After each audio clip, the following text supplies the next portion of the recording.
You found your way to Whispers of Crimes, a quiet corner where the shadows of the past are gently told. Here, we speak of real crimes and mysteries, not to shock or scare, but to wonder, to reflect, and maybe to help you fall asleep. So close your eyes, let your thoughts slow down, and come with me into tonight's case.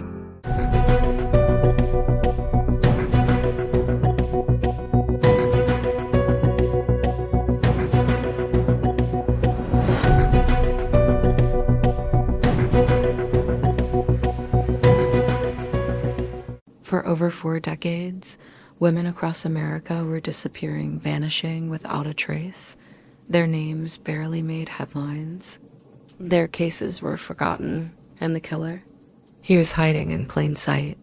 Samuel Little wasn't just a drifter with a long rap sheet, he was something far worse. A predator who knew exactly where to strike and exactly who wouldn't be missed. With a soft voice and a chilling smile, he confessed to 93 murders, and he remembered every face. He even drew them. How did the justice system miss the deadliest serial killer in American history? How could so many lives be erased without a sound? This is the story of the man the FBI calls the most prolific serial murderer of all time. Please be advised, this episode contains content that may be upsetting to some listeners. Listener discretion is strongly advised. Chapter 1. The invisible predator Samuel Little was born on June 7, 1940, in Reynolds, Georgia. His early life was shaped by instability, poverty, and transience. According to Little, his mother was a teenage sex worker who abandoned him shortly after his birth, leaving him to be raised by his grandmother in Lorain, Ohio. From the beginning, he was adrift, a neglected boy with behavioral issues and minimal supervision. He struggled academically and was eventually placed in a juvenile detention center after repeated problems at school. This early incarceration became a gateway into a lifetime of crime.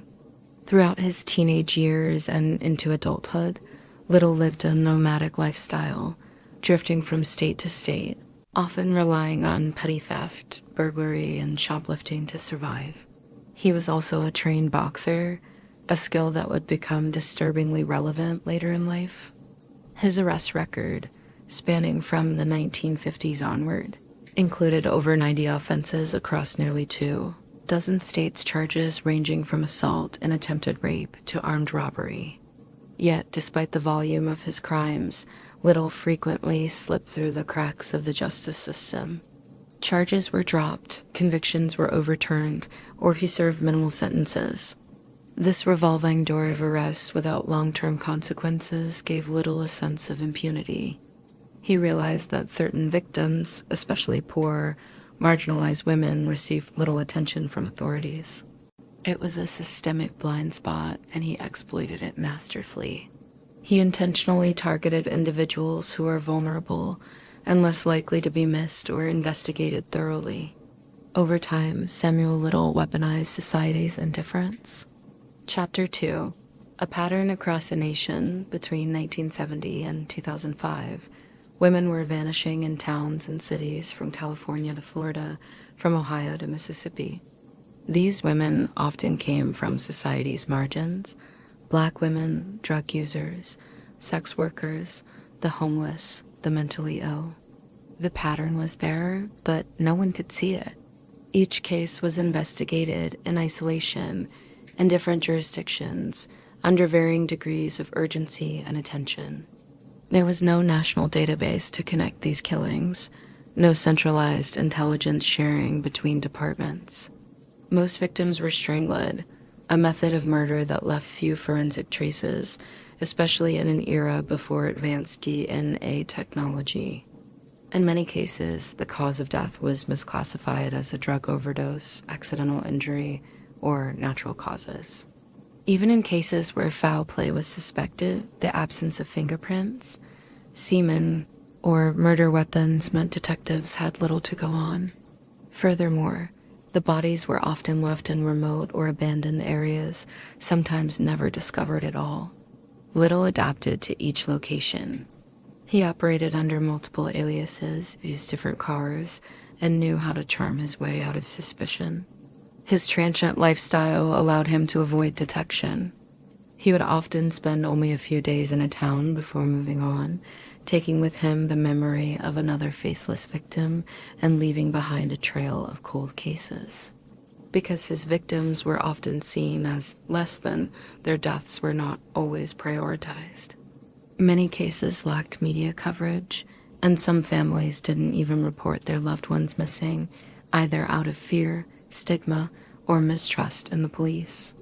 This collective silence formed a perfect storm that allowed Samuel Little to continue his spree undetected for decades. Chapter 3: The Breakthrough in Los Angeles.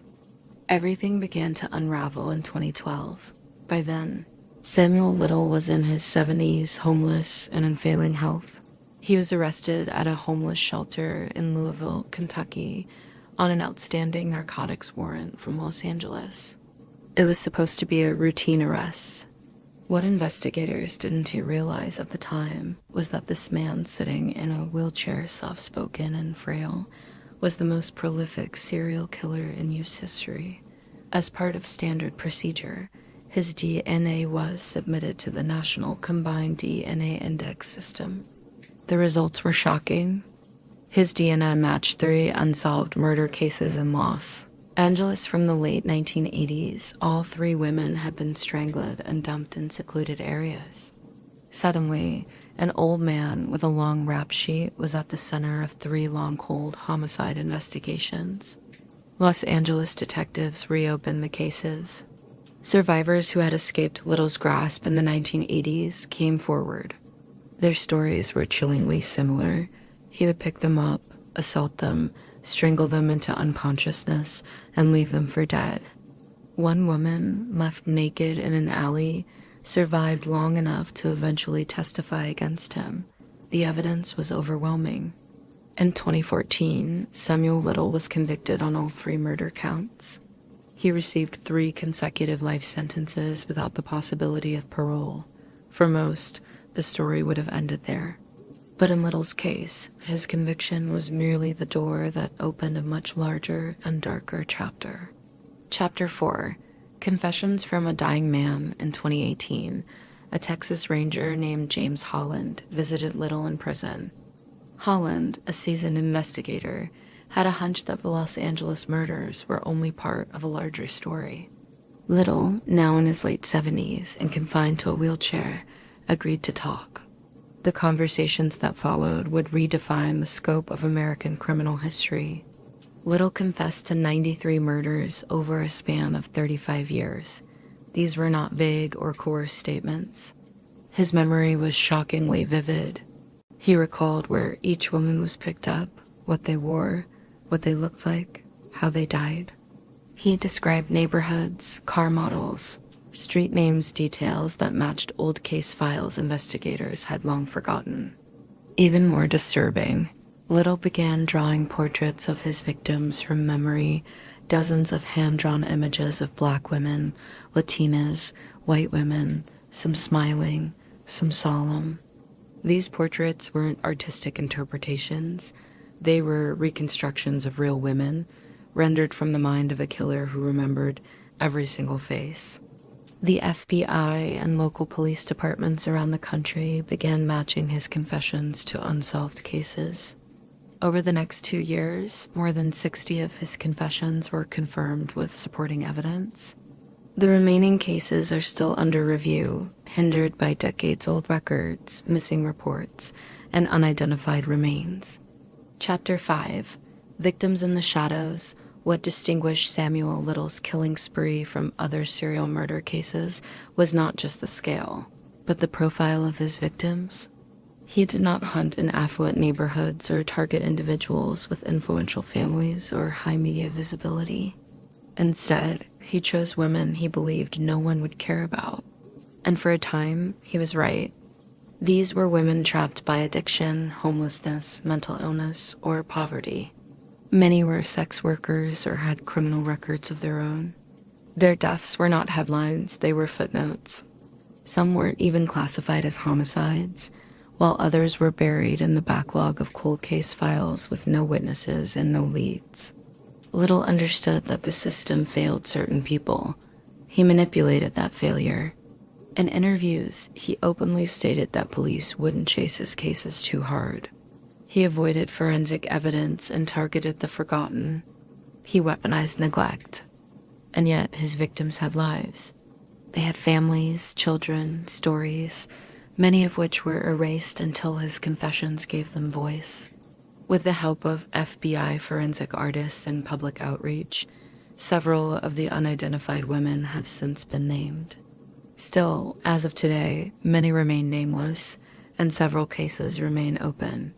Chapter 6: Systemic Blindness and Missed Warnings. Samuel Little's reign of terror wasn't just the work of a cunning killer. It was a reflection of how the U.S. criminal justice system historically handled crimes against the poor and marginalized. There were multiple points where he could have been stopped. In 1984, he was charged with the murder of a woman in San Diego, but acquitted. In 1982, he was arrested for assault and attempted murder. Time and again, he was released or only briefly jailed. The sheer number of arrests, over 90 across multiple states, suggests a failure in communication and record-keeping between jurisdictions. Each agency saw only a fragment of the whole picture. And because the victims were not given priority, their cases didn't receive the coordination or media pressure that might have connected the dots earlier. It wasn't until the early 2000s that national DNA databases and interagency communication became more robust. But by then, Little had already retired from killing, having entered his 60s. Ironically, it was technology, specifically CODIS, that finally exposed his crimes. His case prompted calls for better data sharing, more proactive cold case work, and more attention to crimes involving vulnerable populations. It raised hard questions about race, gender, and how institutional bias can allow serial predators to operate in plain sight. Chapter 7: Legacy of a Monster. Samuel Little died on December 30th, 2020, at a California hospital while serving his life sentences. Officially, the cause of death was heart disease and diabetes-related complications. But the true toll he left behind was immeasurable, dozens of families shattered, hundreds of lives altered, and a country forced to confront its failure to protect its most vulnerable citizens. As of 2025, at least 63 of Little's 93 confessions have been confirmed. The FBI still maintains an active case file on his remaining confessions, and the search continues for names, answers, and justice. His portraits remain on the FBI's website, a haunting gallery of lives taken and stories untold. Little never expressed remorse. In interviews, he described the murders with calm detachment, sometimes even a trace of pride. His motivations remain complex and poorly understood, but his case stands as one of the clearest examples of how systems can fail, and how a single individual can exploit those failures on a scale never seen before in American criminal history. Today, investigators continue to piece together the final chapters of a case that spanned 4 decades. For the victims, the justice system is trying, albeit too late, to speak their names. For the families, closure is only partial. And for law enforcement, Samuel Little is a permanent reminder that the invisible often suffer the most in that silence. Ignorance and indifference can be as deadly as any weapon. That's all for tonight's story. Another thread in the web of true crime, quietly unraveling as the night goes on. If you're still with me, thanks for listening. And if sleep has already taken you, may your dreams be peaceful and your mind at ease. I'll be here next time by the fire with another story waiting to be told. Good night, and don't forget to lock your doors.